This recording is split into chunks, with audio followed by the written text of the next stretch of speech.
कैरली नाम के एक आदमी की हंगेरियन आर्मी में, और वो उस कंट्री का बेस्ट पिस्टल शूटर था।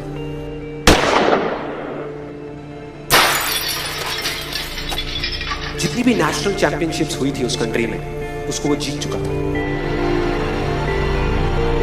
और सबको ऑलमोस्ट कंफर्म था कि 1940s में जो ओलंपिक्स होने वाले हैं उसमें गोल्ड मेडल कैरली को ही मिलेगा। और उसने सालों से ट्रेनिंग करी थी। उसका एक ही सपना था, एक ही फोकस था कि मुझे अपने इस हाथ को दुनिया का बेस्ट शूटिंग हैंड बनाना है, बेस्ट बनाना है, बेस्ट बनाना है। और वो कामयाब हो गया, उसने बना लिया बेस्ट शूटिंग हैंड। सिर्फ 2 साल का फर्क था।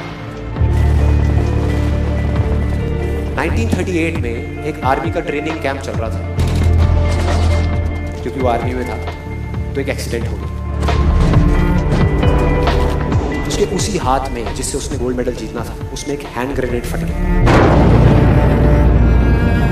और वो हाथ चला गया।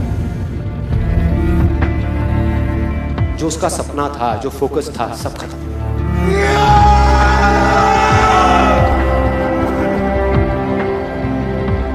उसके पास 2 रास्ते थे। एक तो ये कि वो बाकी की पूरी जिंदगी रोता रहे और कहीं जा करके छुप जाए,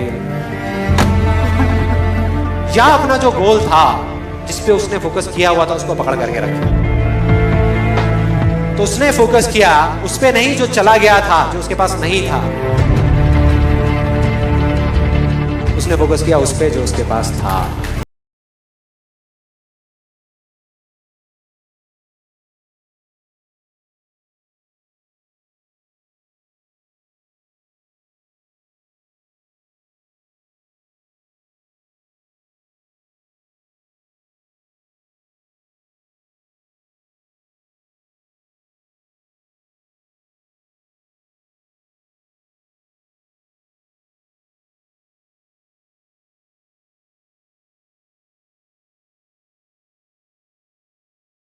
एक साल बाद, मतलब कि 1939 में वो वापस आया।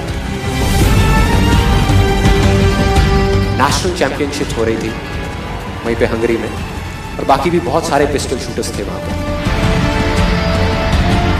उन्होंने जा करके उसको कांग्रेचुलेट किया, कहा कि यार देखो, ये होता है जज्बा, ये होती है स्पोर्ट्समैन स्पिरिट, कि इतना सब कुछ होने के बाद भी तुम यहां पर आए हो हमको देखने के लिए और हमारा हौसला बढ़ाने के लिए।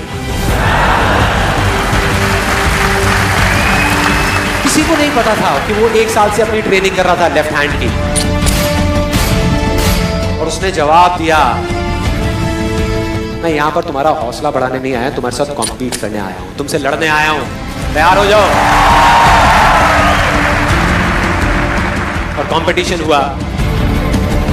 बाकी सब वहां पर जितने भी लोग थे वो कॉम्पीट कर रहे थे अपने बेस्ट हैंड से। ये कॉम्पीट कर रहा था अपने ओनली हैंड से,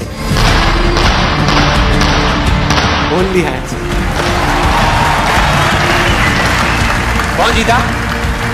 the man with the only hand, Karoly जीत गया। लेकिन वो यहां नहीं रुका। उसका गोल क्लियर था कि मुझे इस हाथ को इस कंट्री का नहीं, इस पूरी दुनिया का बेस्ट शूटिंग हैंड बनाना है। उसने अपना सारा फोकस उठा करके डाला 1940 पे, जब ओलंपिक्स होने वाले थे। लेकिन 1940s के ओलंपिक्स कैंसिल हो गए वर्ल्ड वॉर की वजह से।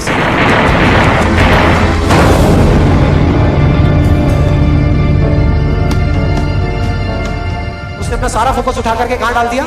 1944 में जो ओलंपिक्स होने वाले थे उसके ऊपर।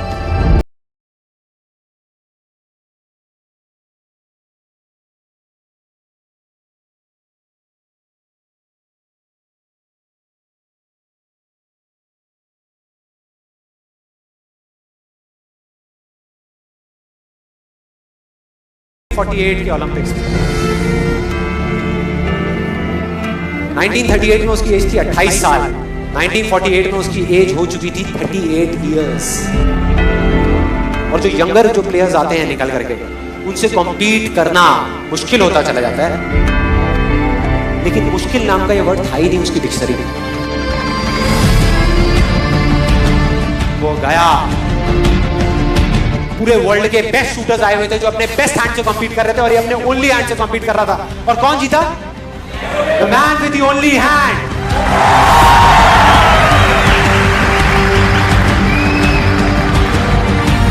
लेकिन वो तब भी नहीं रुका।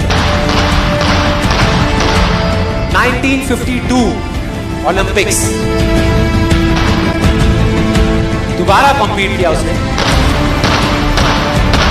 और इस बार गोल्ड मेडल कौन जीता? गैरल ली। 4 साल बाद दोबारा से, और पूरी की पूरी हिस्ट्री को बदल करके रख दिया ओलंपिक्स। इस पर्टिकुलर कंपटीशन में उससे पहले किसी भी एथलीट ने लगातार 2 गोल्ड मेडल्स नहीं जीते।